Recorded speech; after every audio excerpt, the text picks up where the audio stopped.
could I request my group members to identify themselves?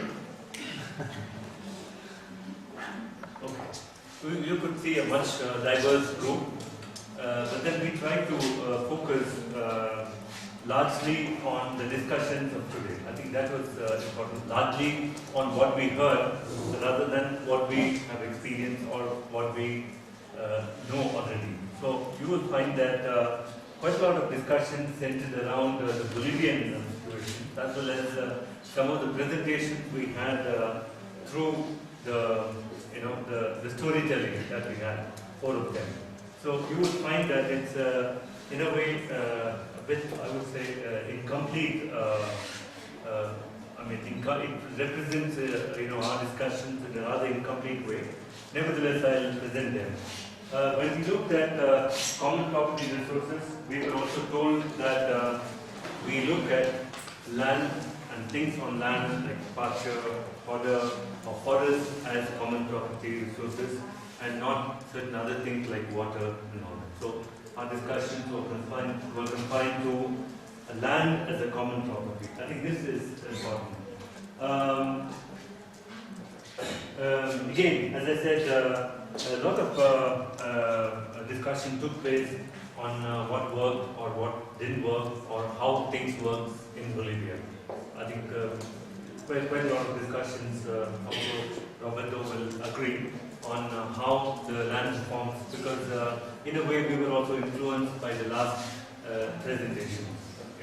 Quite a lot of thinking on the last presentations as to what could be achieved in what time, what are the factors which were responsible for whatever that's been achieved, what are the constraints, etc. So we looked at, when we looked at common property resources, land, and what are the lessons that we have so far appreciated from out of the discussion, we came to a conclusion that one, access to land alone is not a sufficient condition. Because in Bolivia, land was parceled out to quite a lot of people. Quite a few of them didn't have previous experience of getting the best out of land. In terms of putting the land to the best use, either in terms of agriculture or related uses, and getting best out of it.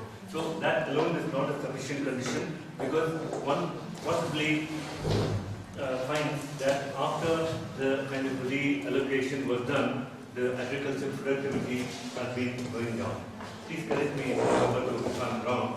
I think that was one of the conclusions we arrived at. Just kind of a reallocation or retitling of the land alone is not a condition for success. And then we looked at also the customary rights, especially from the Nepal experiences that we had.